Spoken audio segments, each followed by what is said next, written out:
నీ ముక్కు ఏడుందో చూపెట్టమని ఎవరన్నా అడిగితే ఇగో అని గిట్లా చూపిస్తారు ఎవరైనా. కానీ అట్లా కాకుండా ఇగో గీడున్నది అని ఎవరైనా చూపెడతారా? కానీ అట్లా చూపెట్టినంత పని అవుతుందట భీమిలి ఎమ్మెల్యే గంటా శ్రీనివాస్ సారు పని. మరి అట్లా ఎందుకు అవుతుంది? అసలు ముచ్చట ఏందో అరుచుకొనొద్దాం పారి. ఏపీ మాజీ మంత్రి కం భీమిలి ప్రజెంట్ ఎమ్మెల్యే గంటా శ్రీనివాస్ సార్కు పెద్ద షిక్కొచ్చి పడ్డది కదా. వైజాగ్కి వెళ్ళి అమరావతికి పోవాలంటే వయా హైదరాబాద్కు వచ్చి పోవాల్సి వస్తుందట. అగో అదేంది గట్లెందుకు అనంటే అమరావతిలో సీఎం బాబు సార్తో మీటింగ్ ఉందని పోదామని వైజాగ్ ఎయిర్పోర్ట్కి వస్తే డైరెక్ట్ ఫ్లైట్లు లేవని చెప్పిరట.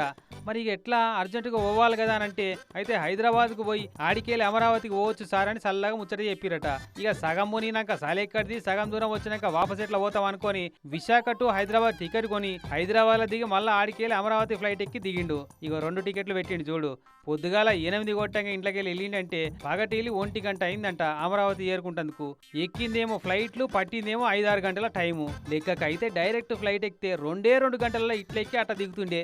అసలు ఈ ముచ్చట ముందే ఎరికైతే కార్లో పోయినా ఇంతకంటే దబ్బున పోతుంటే ఫ్లైట్ అయితే తొందరగా పోవచ్చు అని పోతే గింత కథ అయింది కదా అని బాధపడుకుంటా ఆర్థిక రాజధాని విశాఖ నుంచి ఆంధ్రప్రదేశ్ పరిపాలనా రాజధాని అమరావతి ఏరాలంటే తెలంగాణ రాజధాని హైదరాబాద్ మీదుగా వెళ్లాల్సి రావడం బాధాకరం అని గిట్ల గోసంతా రాసి సీఎం బాబు సార్కు, కేంద్ర గాలిమోటార్ల మంత్రి రామ్మోహన్ నాయుడు సార్కు, మంత్రి నారా లోకేష్ సార్కు ట్యాగ్ చేసుకుంటే ట్వీట్ చేసింది గిట్లా.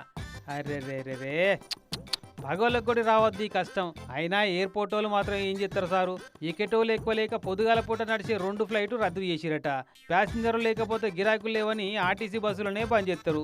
అంతెందుకు 4 కూర్చునే ఆటోలనే 6-7 మంది నిండేదాకా ఆటో ముంగడికి పోనేపోదు. ఇక గాలి మోటార్ల ముచ్చట మీకు ఎరకలేందా? సీట్లు నిండకుండా నడిపితే ఖర్చులు తడిసి మోపడైతాయి. అందుకే బంద్ పెట్టిరేమో.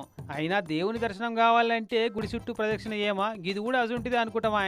ఎట్లయినా గాలి మోటార్ల మంత్రి మన రామ్మోహన్ సారేనాయ్. చేతుల గల్ల పనే ఖర్చుల ఖర్చు. ఎట్లయినా ట్వీట్ ట్యాగ్ చేసిరు కాబట్టి మునుపట్లేక పొద్దుగాల పూట 2 గాలి మోటార్లు పెట్టిస్తారు కావచ్చు.